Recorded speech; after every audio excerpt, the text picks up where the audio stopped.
Assalamu alaikum wa rahmatullah, j'espère que vous allez bien. Sur la chaîne, nous avions déjà vu ensemble ce qu'il advient de l'âme après la mort et ce qui se passe dans la tombe d'un individu avant sa résurrection. J'avais également fait une vidéo sur le jour du jugement en exposant les différents avis sur le lieu exact du grand rassemblement. Mais aujourd'hui, nous allons explorer en détail ce que disent les textes islamiques sur le jour de la résurrection. De prime abord, nous verrons ensemble les preuves qui attestent de la résurrection des êtres humains, alors ne quittez pas, on en parle tout de suite, après la petite intro.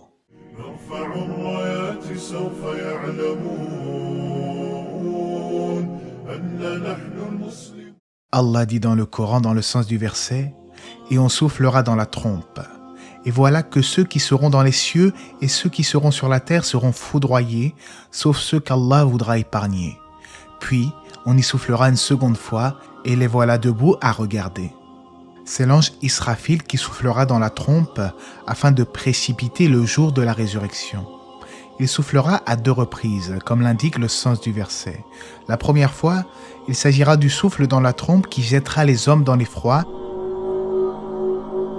Ils seront foudroyés.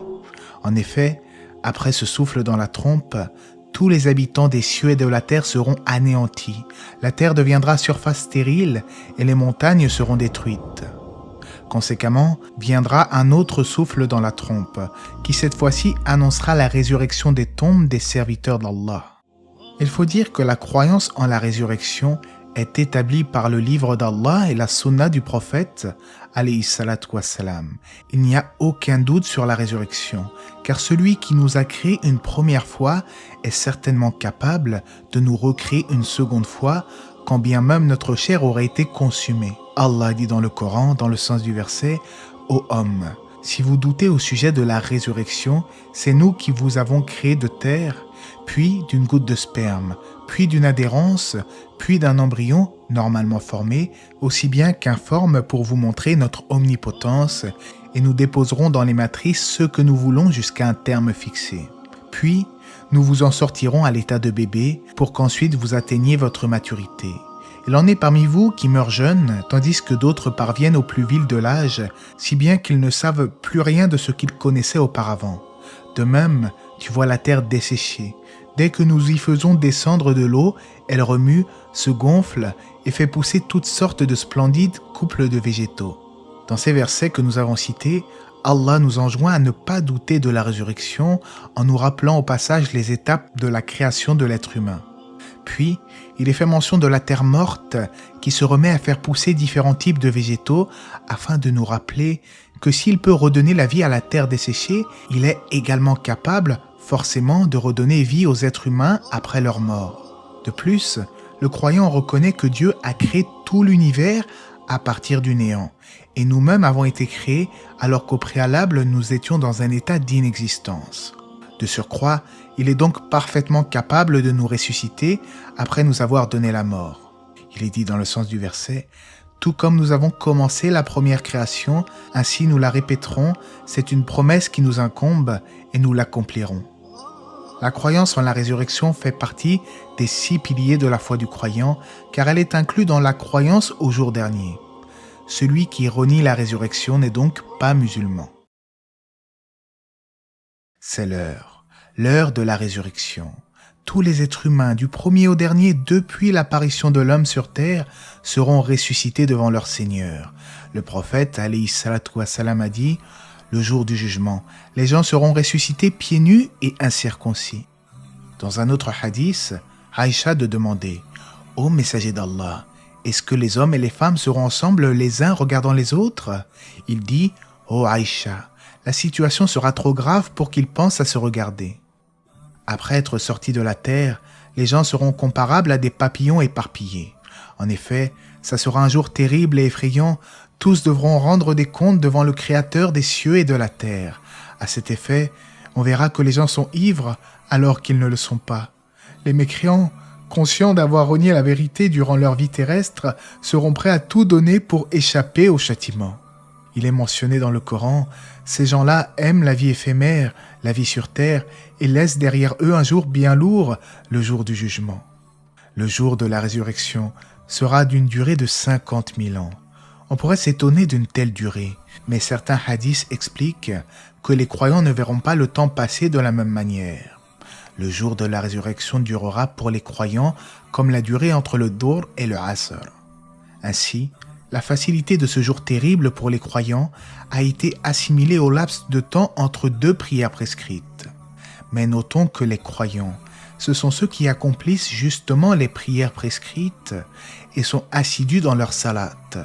Ainsi, pour être préservé des difficultés du jour du jugement, je recommande à tout un chacun de ne jamais négliger la prière, ne serait-ce que de sortir du temps d'une seule prière prescrite volontairement, et qu'Allah nous facilite. Ensuite, le soleil se rapprochera des créatures.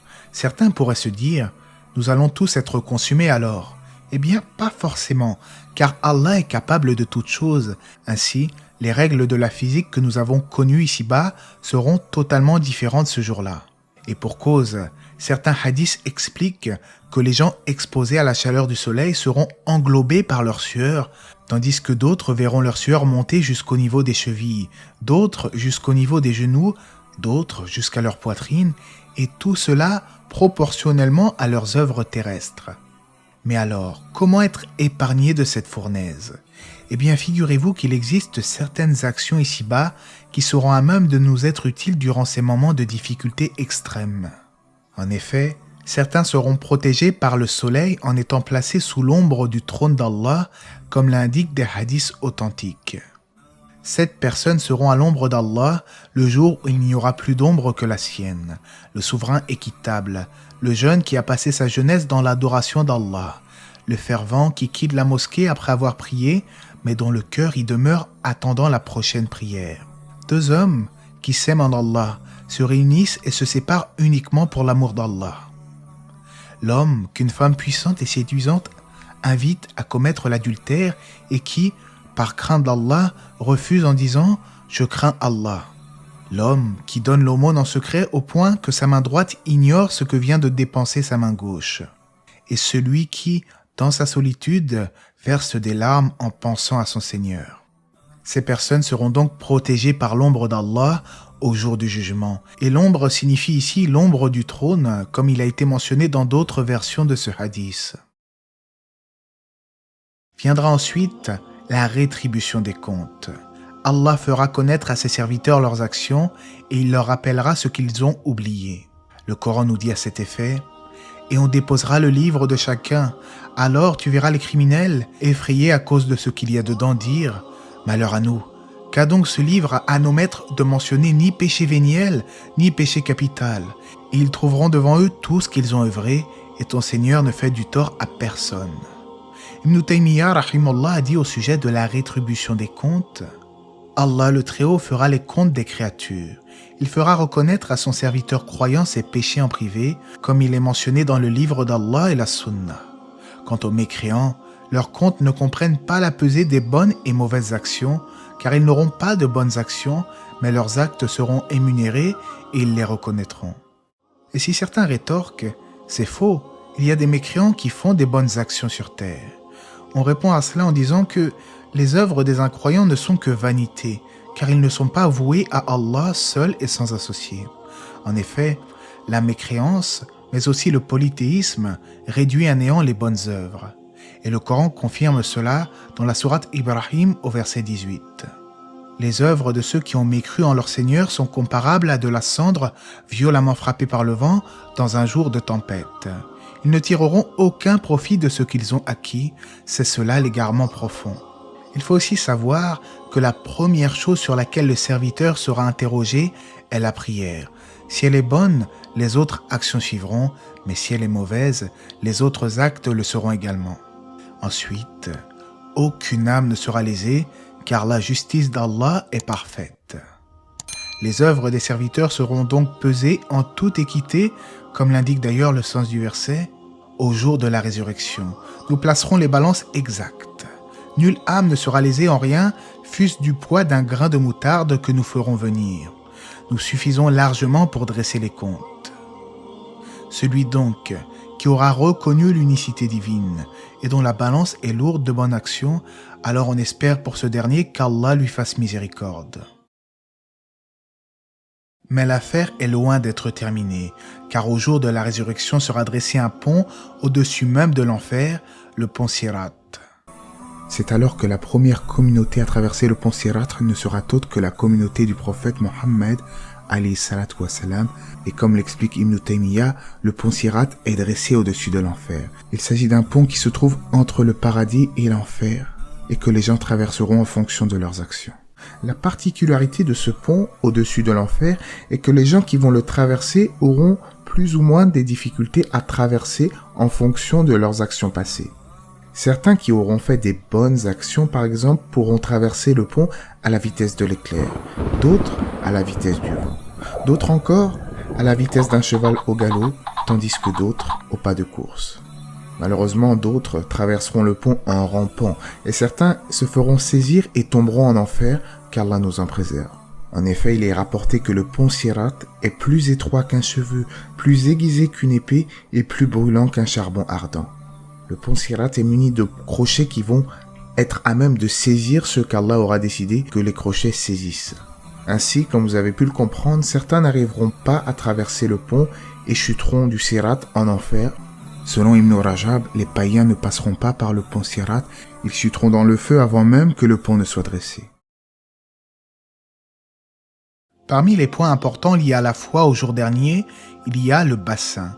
Ce bassin ne se trouve pas au paradis, mais puise son eau dans le fleuve du prophète alayhi salatu wassalam nommé Al-Kawthar, qui lui pour le coup se trouve au paradis. Ce bassin se trouvera sur le lieu de rassemblement au jour de la résurrection.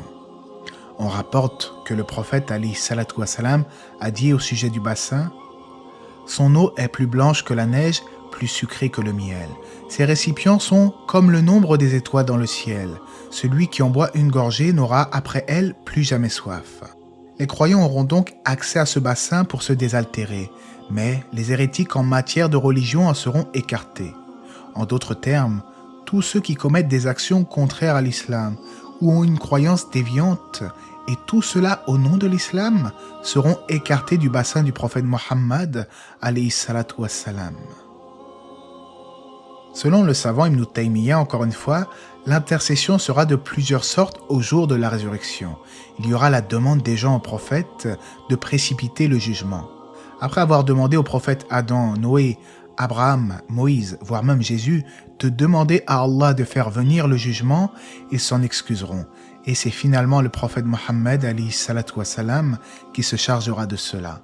Il y aura également l'intercession pour les gens du paradis, afin qu'ils puissent y entrer, ainsi que celle pour ceux qui méritent l'enfer. À noter que le dogme du musulman sur cette question est que, de manière générale, celui qui a la foi en l'unicité divine finira par sortir de l'enfer, quand bien même il y serait resté un moment pour purger ses fautes. Mais l'hypocrite et l'incroyant, eux, ne seront pas pardonnés. Il y a également des divergences concernant celui qui néglige la prière et ne l'accomplit pas. Est-il toujours musulman ? Selon certains savants, il n'en est rien, tandis que pour d'autres, cette personne est toujours musulmane, mais en très mauvaise posture. Aussi, certains savants voient que ceux qui n'ont pas reçu la preuve de la mission du prophète, alayhi salatu wassalam, voire l'ont reçue de manière déformée, auront un test spécifique au jour de la résurrection. Celui lors du test qui obéira à Allah dans un ordre qu'il donnera entrera au paradis, et celui qui lui désobéira ira en enfer, et cela conformément aux propos du Très-Haut. Et nous n'avons jamais puni un peuple avant de lui avoir envoyé un messager.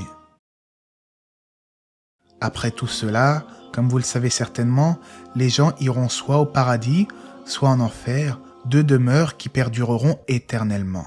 J'ai déjà fait plusieurs vidéos sur ces deux sujets, je vais donc afficher les liens juste après, là, dans quelques instants, à savoir la description du paradis ainsi que la description de l'enfer.